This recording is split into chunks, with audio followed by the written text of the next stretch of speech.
SST College of Arts and Commerce. This is SST Edupedia. Myself, Assistant Professor Varsha Bharti. So today we are going to learn about the subject Mass Media Research for class SYBA MMC, semester 4 and module 1st. So the topic which we are going to cover under mass media research is relevance and scope of mass media research. So let us move ahead and understand what is research. Research is the process of discovering new knowledge. This knowledge can be either the development of new concepts or the advancement of existing knowledge. Now, as we know, the word itself says research. जो पहले से search conduct की गई है वो theories के ऊपर new update करना मतलब रिसर्च होता है. Research can be in every aspect of marketing, branding और we can say in production. It is used in every sector. It leads to new understanding that was not previously known. Now, whenever I say research in mass media, why do we conduct research in mass media is to gain knowledge from the customers, getting their feedback, conducting the survey about the brand or the product, and how are we going to launch our new brand, new product. This all comes under mass media research. So what is the definition? Definition is research is a systematic investigation, that is the gathering and analysis of information. Now research एक systematic investigation होता है जिसमें हम लोग जो data है उसको gather collect करते हैं और फिर उसको इंटरप्रेट करके एनालिसिस किया जाता है. Is designed to develop or contribute to generalizable knowledge. Now, what are the objectives of research? Why do we conduct research? Research allows you to pursue your interest.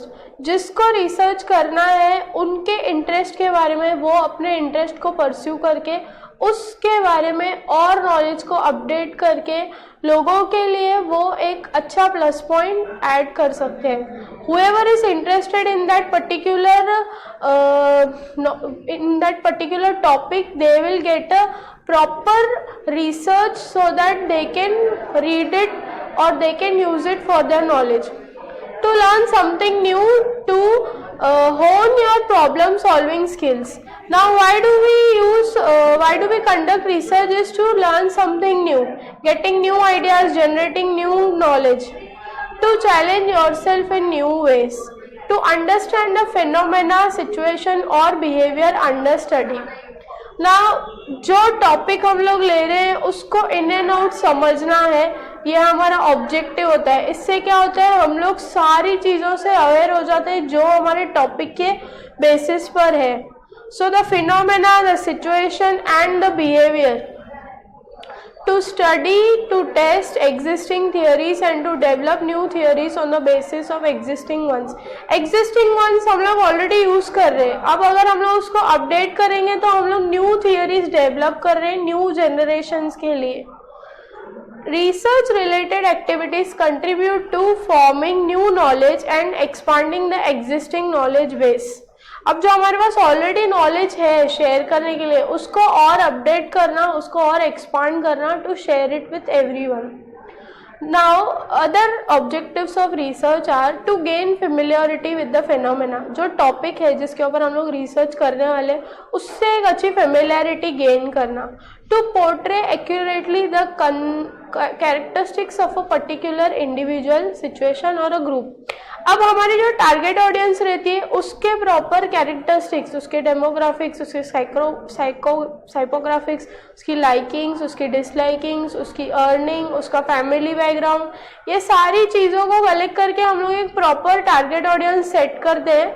उसी के बारे में लिखा हुआ है कि एक पर्सन को, एक पर्टिकुलर इंडिविजुअल को, एक सिचुएशन को या एक ग्रुप को कैरेक्टराइज करना. To test hypothesis. अब जब भी हम लोग रिसर्च करते हैं उसमें हम लोग हाइपोथेसिस टेस्ट करते हैं, या तो वो अल्टरनेटिव हाइपोथेसिस होगी या तो वो नल हाइपोथेसिस होगी. कंक्लूजन में हमको पता चलता है. Next is to find out the cause of a phenomena, that why are we conducting the research, what are the reasons of conducting the research. Maybe it can be solving a problem or creating new solutions for that problem. To establish the cause and effect relationship between variable. अब variables दो तरीके के होते हैं, एक independent variable होते हैं, एक डिपेंडेंट वेरिएबल होते हैं. तो ये कॉज एंड इफेक्ट रिलेशनशिप को समझने के लिए हम लोग रिसर्च कंडक्ट करते हैं.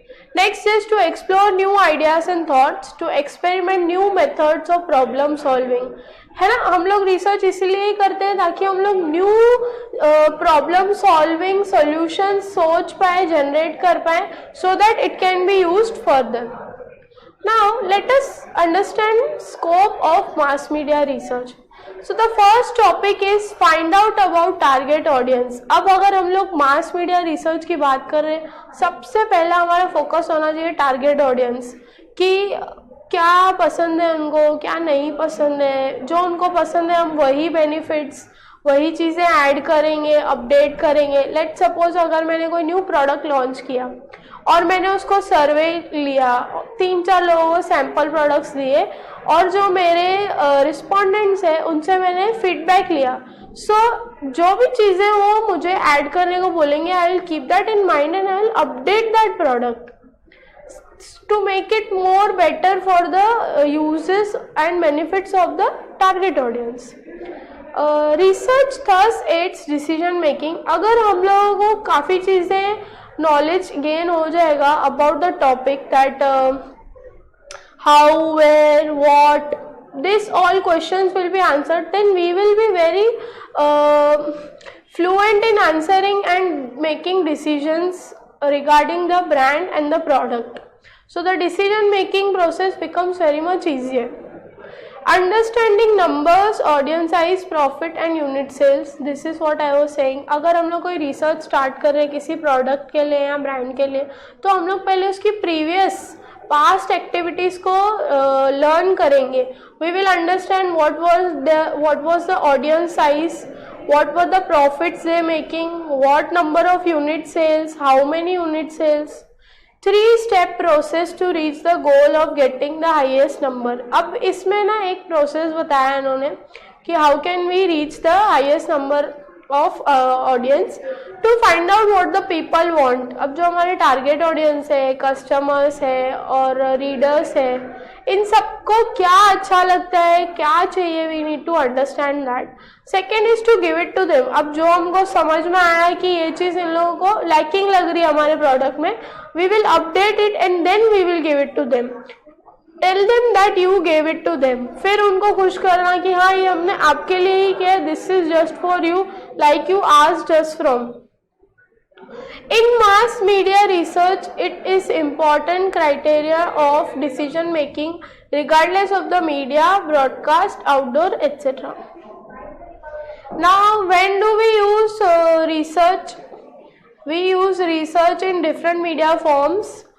First is electronic media, second is print media, third is advertising and public relation, third is internet, fourth is internet. अब electronic media मतलब जैसे कि डिजिटल मार्केटिंग हो गया, उसमें हम लोग रिसर्च यूज़ करते हैं. डिजिटल मार्केटिंग में भी सेवरल एस्पेक्ट्स है, SEO, SEM, pay per click, point of purchase, this all comes under electronic media. Then is print media, और इलेक्ट्रॉनिक मीडिया में TV, radio. Then is print media. Print media is all about newspaper, magazine, brochures. Then comes advertising and public relation. Advertising, you are well aware about it. Public relation is nothing but maintaining the relation with public, maintaining the relation with your target audience. किस तरीके से उनको खुश करना है या क्या उनके ग्रीवेंसेस है उसको सॉल्व करना है, and then making a good relationship with your audience. Last is internet. Internet all comes the digital marketing part all comes under internet. So the next part is research methods. Research methods क्या होता है, we will understand. Research methods may be understood as all those methods, techniques that are used for conduction of research. अब जब भी हम लोग research methods बोल रहे हैं, मेथड्स मतलब टेक्निक्स, हम लोग कौन सी डिफरेंट टेक्निक्स यूज़ करेंगे डिफरेंट रिसर्च के लिए। हो सकता है मैं एक्सप्लोरेटरी रिसर्च कंडक्ट कर रही हूँ तो उसका मेथड अलग होगा, मैं एक्सप्लोरेटरी रिसर्च कर रही हूँ उसका अलग होगा, डिस्क्रिप्टिव कर रही हूँ उसका अलग होगा, सबके मेथड्स और टेक्निक्स अलग होते हैं। So, research techniques refer to as the behavior and instruments we use in performing the research operations, such as making observation, recording data, and technique of processing data and the like. And research methods refer to the behavior and instruments used in selecting and constructing research technique. अब जब भी मैं research techniques की बात कर रही हूँ तो इसमें कौन सी techniques आती है? First is observing, recording data, then comes technique of processing data. Technique of processing data मतलब हमने डेटा कलेक्ट कर लिए, अब उसको प्रोसेस कर रहे हैं, उसको इंटरप्रेट करना है, उसको एनालाइज करना है, उसको डेटा टेबुलेशन फॉर्मेट में डालना है। ये सारी चीज़ें अलग अलग टेक्निक होती है जो हम लोग यूज़ करते हैं when we conduct a research. अब जैसे कि मैंने बोला हर रिसर्च के अलग अलग मेथड्स होते हैं, तो हमको जैसा रिसर्च डिज़ाइन होगा उसके बेसिस पे वैसे टेक्निक्स, वैसे इंस्ट्रूमेंट्स यूज़ करने होंगे। Now let us understand what is research methodology.